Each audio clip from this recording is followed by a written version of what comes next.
insya-Allah hari ini kita sambung berkenaan dengan kasut Nabi sallallahu alaihi wasallam. Nabi sallallahu alaihi wasallam memakai kasut serupa sandal, serupa dengan sandal. Apabila memakai kasut, Nabi sallallahu alaihi wasallam akan mulakan dengan memasukkan kaki kanan ke kasut sebelah kanan dan kemudian kaki kiri ke kasut sebelah kiri. Apabila menanggalkan kasut, baginda mulakan dengan kaki kiri terlebih dahulu dari kasut dan kemudian sebelah kanan. Maknanya bila Nabi SAW dia pakai kasut dia mula sebelah kanan, dan bila dia nak buka sandal dia buka kasut dia mula dengan sebelah kiri. Ada kalanya baginda SAW memakai kasut semasa berdiri dan ada masa baginda memakai semasa duduk. Maknanya ada dua keadaan. Keadaan Nabi SAW pakai kasut semasa dia berdiri dan ada juga keadaan dia pakai semasa dia duduk. Apabila mengutip atau mengangkat kasut, Nabi SAW akan membawanya dengan jari telunjuk tangan kiri. Pegang kasut, jari telunjuk tangan kiri telunjuknya. Dia senderkan masukkan kasut. Nabi SAW mempunyai sandal yang mempunyai dua tali. Salah satu melalui di antara ibu jari kaki dan jari kaki sebelahnya yang lain di antara jari kelingking yang di sebelahnya. Betul nampak tak? Nabi SAW mempunyai sandal yang mempunyai dua tali. Salah satu melalui di antara ibu jari kaki. Ibu jari kaki. Maknanya satu dia ikat pada ibu jari kaki, satu lagi anak jari. Ibu jari kaki dan jari kaki sebelahnya dan yang lain di antara jari kelingking dan yang di sebelahnya. Sandal Nabi SAW adalah satu jengkal dan dua jari panjangnya. Satu jengkal tambah dua jari. Satu jengkal tambah dua jari. Jadi di sini lebih kurang 27 cm. Lebih kurang 27 cm. Dan 7 jari pada bahagian yang terlebar, lebih kurang 15 cm jarak di antara dua tali. Maknanya panjang berapa? 8 inci. Sejengkal tambah 7 jari.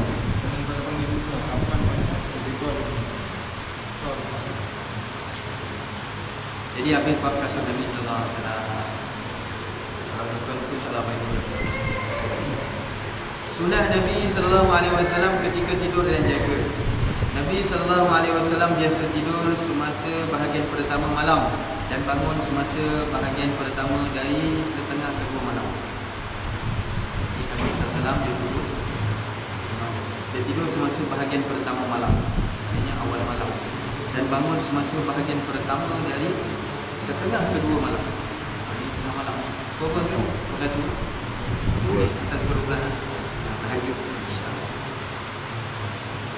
Semasa bahagian awal malam, apabila baginda tidur lebih nyenyak, Nabi SAW tidur dengan pipi kanan terletak di atas tapak tangan kanannya, dan baginda ucapkan doa ini sebanyak 3 kali. Allahumma qini adabika yawma tab'atsu ibad. Wahai Tuhanku, selamatkan daku dari azabmu pada hari dibangkitkan hamba-hamba-Mu. Subhanallah. Tuan, orang yang dijadikan syurga tuan, doa tiap-tiap malam berdoa. Jika Allah Ta'ala jadikan langit dan bumi semata-mata kerana Nur Muhammad, insan macam ni tiap-tiap malam doa, wahai Tuhanku, selamatkan daku dari azabmu pada hari dibangkitkan hamba-hamba-Mu. Subhanallah. Kita cuba amal insya-Allah sebelum kita tidur. Kalau kita tak dapat baca Arabnya, baca bunyinya, wahai Tuhanku, selamatkan daku daripada azabmu pada hari dibangkitkan hamba-hamba.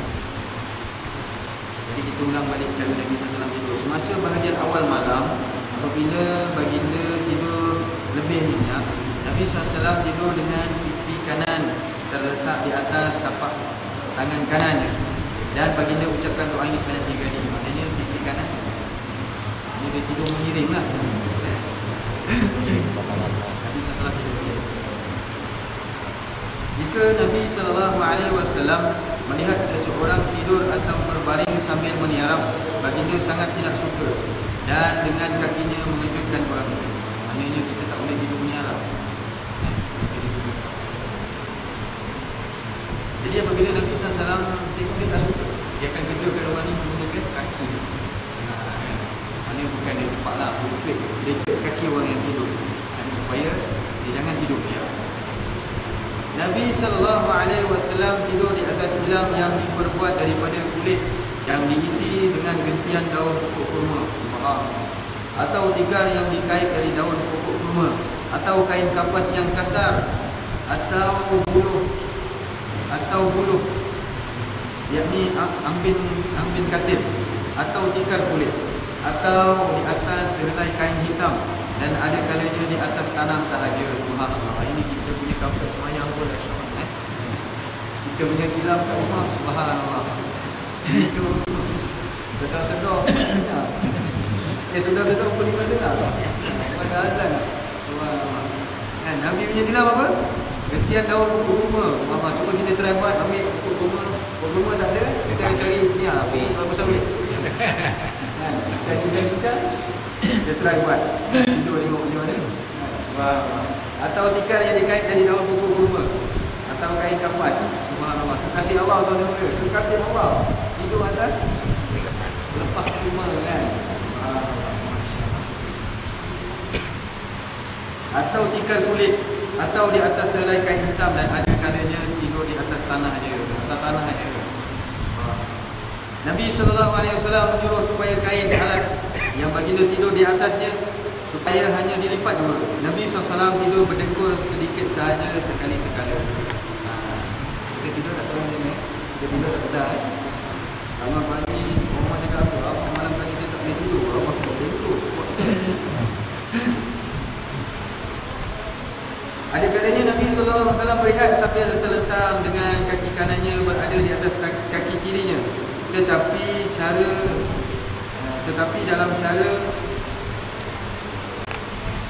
dengan cara bahagian bawah badannya atau arat tetap tertutup sepenuhnya. Nabi SAW melarang tidur begini sekiranya terdapat kemungkinan atau bahaya aurat terdedah, yakni digesa supaya mereka mengikat hujung kain mereka di sebelah bawah untuk menghilangkan aurat terdedah.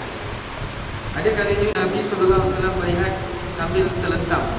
Terlentang, kaki kanan terlentang, kaki kanan duduk ada kaki. Tapi dia begitu kalau pakai kain bawah mengikat supaya kita putih aurat terdedah. Nabi SAW melarang tidur sebegini sekiranya terdapat kemungkinan atau bahaya aurat terdedah. Maknanya bukan aurat dia, kalau kita tidur terlentang sebenarnya banyak juga risiko dia. Dia paling selamat sekali tidur cara Nabi SAW, kita mengiring dada hati kita ni menghadap kita. Kita kena ingatkan juga kaki kita kena pastikan kalau selama ni mungkin kita tidur kaki kita menghadap ke kiblat, tak boleh. Kadang-kadang kat masjid kan mak cakap lah orang tak tahu dia duduk ke arah kiblat, tak boleh tu haram. Dia tak boleh menunjuk kaki kita ke kiblat kan. Tapi kalau ada cara lain pula, kalau sekiranya orang tu dia solat, kaki dia kena menghadap kiblat. Kaki dia kan tak boleh duduk. Jadi dengan cara ni dia boleh solat. Jadi kita kena elakkan kaki kita menunjuk ke arah kiblat. Kalau tak tahu tak? Dia kalau tak tahu. Tak tahu tu lain lah. Orang tahu buat juga. Buatan lah. Nabi SAW tidak pernah tidur sebelum Isyak. Maknanya antara Maghrib dan Isyak ni Nabi SAW tak pernah tidur. Nabi SAW tidak tidur di dalam rumah yang terdapat lampu yang menyala. Jadi nak tidur boleh duduk lampu. Kita ni tidur dalam gelap. Nabi SAW dah kaji dulu lah. Itu mesti gelap. Dia sebab dia. Jika Nabi SAW dalam keadaan janabah, yakni berhadas besar dan mahu untuk tidur, baginda membasuh bahagian kemaluan dan kemudian mengambil wuduk dan kemudian tidur. Dan sebaik sahaja bangun tidur, baginda mandi wajib. Maksudnya kalau kita dalam hadas besar, kalau kita rasa sejuk nak mandi, kita basuh kemaluan kita, kita ambil wuduk, kita teruskan tidur kita, bila bangun baru kita mandi. Sudah menjadi amalan Nabi SAW untuk berwuduk sebelum tidur. Jadi sebelum tidur, urat tuan yang muda, jangan cakap orang lain lah, saya ni kan, kalau balik rumah nak tidur, saya ambil wuduk, padahal tahu dia punya kelebihan, dia punya lapar berat, subhanallah. Jadi insyaAllah kita azam lah untuk kita jadikan amalan wuduk. Kita ambil semayang sedikit. Jika Nabi SAW bangun malam untuk qada hajat, maka selepas istinja baginda membasuh kedua tangan dan mukanya, kemudian kembali tidur. Nabi SAW menukar rumi atau kain sarungnya, menanggalkan kurtahnya dan menggantungkannya sebelum tidur. Pada malam hari baginda menyimpan bekas kayu di bawah katilnya untuk kencing. Nabi SAW menyimpan sebotol surma, yakni celak di tepi katil setelah kepalanya sebelum tidur. Nabi SAW sentiasa memakai celak di mata. Wah, ini kalau rumah untuk rumah datang lagi semua pakai celak, musuh. Sunnah tu ni apa dia? Sunnah, pakai celak sunnah kan? Sunnah.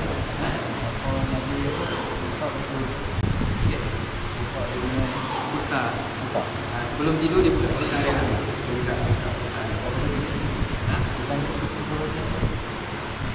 Nabi SAW menukar rumi atau kain sarungnya, menanggalkan kurtahnya dan menggantungkannya sebelum tidur.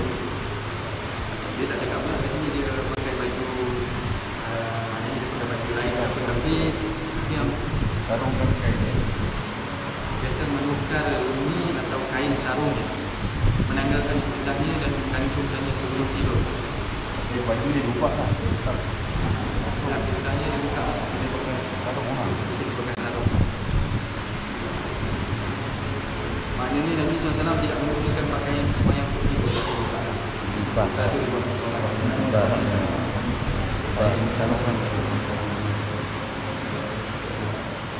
Nabi SAW menyimpan sebotol surma yang dicelak di tepi katil sebelah kepalanya sebelum tidur. Nabi SAW sentiasa memakai celak di mata. Nabi SAW biasa menyimpan sebotol celak hitam. Ini ada nota. Surma diperbuat daripada antimoni. Apa tuan antimoni? Saya tak tahu. Dia sebut sini antimoni, yang merupakan satu logam yang rapuh, bersinar dan berwarna putih, yang kemudian dihancurkan menjadi serbu halus. Ia dipakai ke mata, ia menyejukkan, menyegarkan dan melembutkan mata dengan syarat ia tulen. Maknanya antimoni ini sejenis logam yang rapuh. Jadi Nabi SAW sendiri proses dihancurkan menjadi serbu halus, menyejukkan, menyegarkan, melembutkan mata dengan syarat ia tulen. Malangnya banyak jenis surma pada hari ini tidak tulen dan ia berkemungkinan sangat bahaya kerana mengandungi pelamba.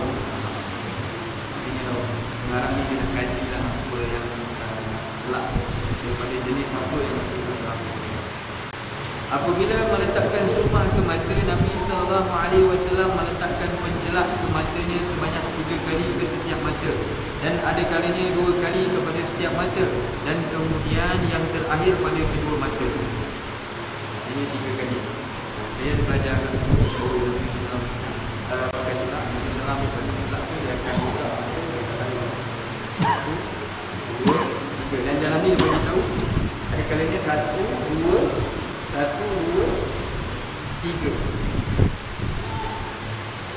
Tapi kalau tak biasa pakai, mata dia jadi macam neraka. Kena buka bawah ni. Dia nak kena biasa pakai. Kita buka mata, tahu batang celak datang. Dulu saya selalu buat macam tu. Tapi dah lama tak buat, sebab dia pakai dia cuma dah macam neraka lah. Patang buka kat sini kan. Tapi kalau saya buat, insyaAllah dia akan jadi emas lah. Sebelum masuk tidur, Nabi SAW berbual mesra dengan ahli keluarganya. Ada kalanya tentang rumah tangga dan ada kalanya tentang perkara yang berkaitan dengan masalah umat. Jadi Nabi SAW sebelum tidur dia akan tanya hal ehwal rumah tangga, dia tanya hal ehwal. Sekarang kita mungkin pertanyaan sudah menjadi amalan Nabi SAW setiap malam bahawa semasa meletakkan kepalanya di atas bantal, baginda membaca sekali setiap surah Al-Ikhlas, Al-Falaq, surah An-Nas. Ini dipanggil 30 tuan-tuan. Awal 30 ni. Kita baca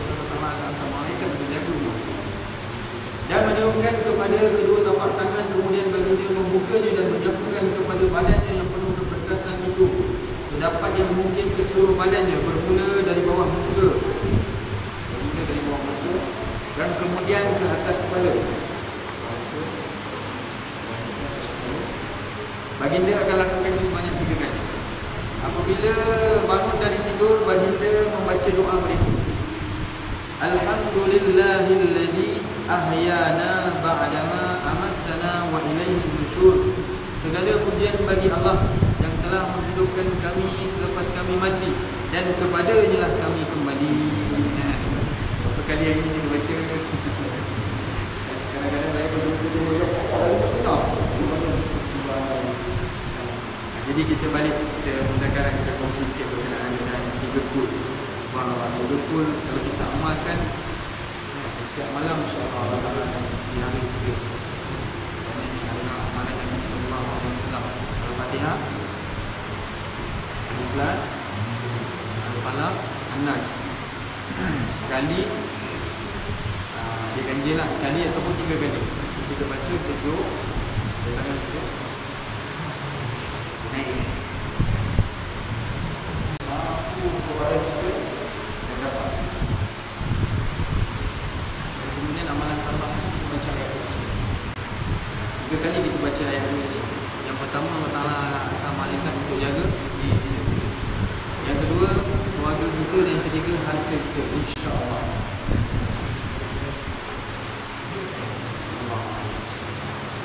Sunnah Nabi sallallahu alaihi wasallam menggunakan wangian, yakni atar. Nabi sallallahu alaihi wasallam meletakkan atar pada bahagian terakhir malam. Pada bahagian terakhir malam. Apabila bangun dari tidur, Nabi sallallahu alaihi wasallam pada mulanya qada hajat, kemudian berwudu, kemudian meminta dibawakan atar dan menyapunya ke pakaian. Ini minyak wangi ni atar ni sunnah lah. Apabila wangi, jin takut dekat dengan kita. Jin ni dia tak suka benda yang wangi, dia suka benda yang busuk. Jadi malaikat dia suka benda yang wangi. Jika sesiapa memberikan Nabi sallallahu alaihi wasallam, baginda sentiasa menerimanya dan tidak suka untuk menolak pemberian wangian. Jadi pada Nabi sallallahu alaihi wasallam, siapa saja yang bagi di atas, dia akan terima. Wangi itu busuk tu kadang-kadang dia setengah orang itu tak sama kan. Dia kadang-kadang kita sekali kita lombok pening. Tak apalah, terima je lah kan.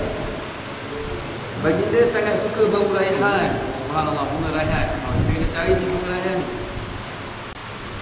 Nabi SAW sangat suka bunga inai. Bunga pun Nabi SAW. Antara semua wangian, Nabi SAW paling suka emas, yakni kasturi dan oud. Kasturi senang dapat, dan oud. Nabi SAW meletakkan atar di atas kepala baginda yang dia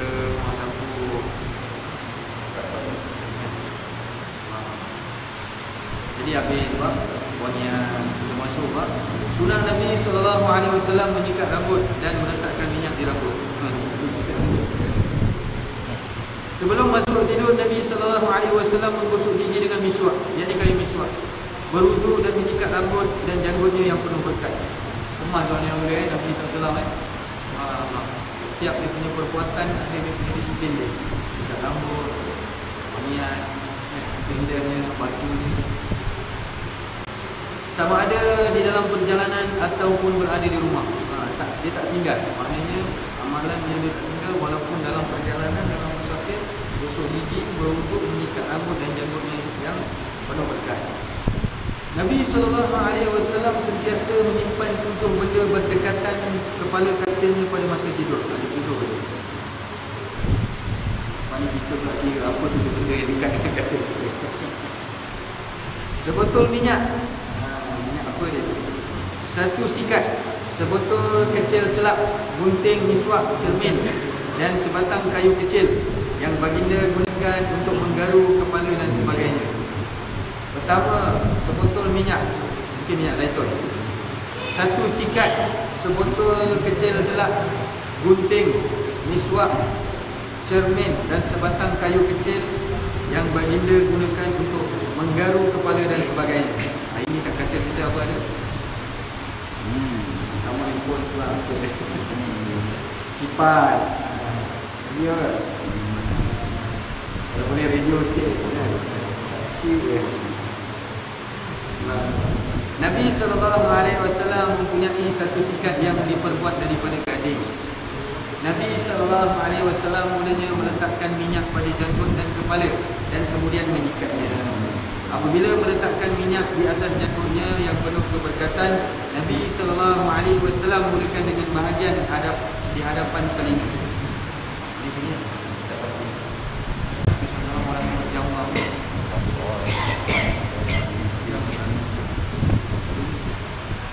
Apabila meletakkan minyak di atas rambut Nabi SAW mulakan dari dahi. Betul mulakan dari dahi. Dia ini kita pernah dengar ni. Mungkin ada mulakan dari dahi. Kebanyakan usia baginda SAW menyimpan rambut, yakni tidak mencukur rambut. Nabi SAW tak mencukur rambut. Ada kalanya rambutnya berada di atas kuping telinganya. Maknanya rambut Nabi ni saya pernah dengar. Depan sampai belakang semua sama. Dia tarik semua sama. Dia bagi tahu dia. Ada kalanya rambutnya berada di atas kuping telinganya. Kadang-kadang di bawah kuping telinga, kadang-kadang melepasi kuping telinga. Dan ada juga berada di bawah paras bahu. Ada juga sampai paras bahu rambut Nabi SAW. Ada kalanya kan. Jadi botak ni sebenarnya bukan sunnah lah. Wah, rasa Tuan Syafruddin dulu rambut di sini. Dulu. Dia mesti handsome kan. Kat lepas pencet dia simpan balik kan. Datang balik dia kau tak kenal. Pada mulanya Nabi SAW tidak membelah rambutnya, tetapi kemudian baginda membelahnya. Baginda Nabi SAW pada mulanya tidak membelah. Nabi SAW meletakkan banyak minyak di atas rambutnya. Atas alasan ini baginda biasanya memakai sehelai kain di atas kepalanya untuk melindungi pakaiannya dari terkena minyak. Kain ini memang sentiasa berminyak. Subhanallah. Ini Nabi SAW dia pakai minyak banyak. Letakkan minyak banyak di atas rambutnya. Lepas tu dia ada satu kain untuk rambut kepala dia supaya pakaiannya baik, tidak terkena minyak. Nabi SAW ada kalanya membasahkan rambut baginda dengan air dan kemudian menyikatnya. Kadang-kadang Nabi SAW tak gunakan minyak, dia gunakan air. Itu dia sikat. Apabila Nabi SAW melihat wajahnya di cermin, baginda berdoa, Allahumma hassan khalqi fa hassan khulqi. Ya Allah, sebagaimana Engkau memperindahkan sifatku, maka perindahkanlah akhlakku. Jadi habis rambut masuk mengerat kuku. Sunnah Nabi SAW mengerat kuku. Nabi SAW mengikuti tertib ini apabila mengerat kuku-kukunya. Pertamanya baginda memotong kuku telunjuk tangan kanan. Mula-mula sekali telunjuk. Kemudian ketiga-tiga jari yang berdekatannya hingga akhirnya ke jari kelingking. 1, 2, 3, 4. Bila tangan kanan, bila jari telunjuk. 1, 2, 3, 4. Tangan kanan ni. Kemudian tanpa mengerat ibu jari. Okey. Ibu jari tinggalkan dulu. 1, 2, 3, 4. Ibu jari ditinggalkan dulu. Kemudian tanpa mengerat ibu jari, baginda mulakan dengan tangan kanan. Dengan tangan kiri. Jari-jari kelingking hingga terus ke ibu jari. Kemudian tanpa mengerat ibu jari, baginda mulakan dengan tangan kiri, jari-jari kelingking hingga terus ke ibu jari. 1, 2, 3, 4, tangan kanan dulu. And then 5, 6, 7, 8, 9, 10. Habis tangan kanan. Kemudian akhirnya baginda mengerat kuku ibu jari tangan kanan. Kemudian baginda SAW mengerat kuku jari-jari kaki. Dimulakan dengan jari kelingking kaki kanan hingga akhirnya ke ibu jari kaki kanan. Kaki kanan 1, sama macam tangan juga. Selepas itu kuku jari kaki kiri.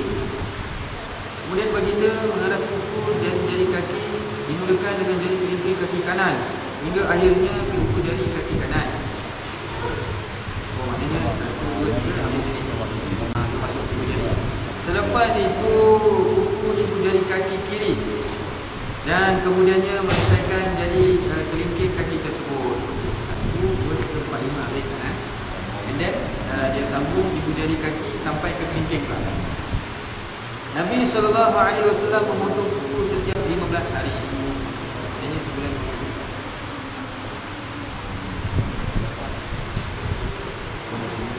Jadi alhamdulillah.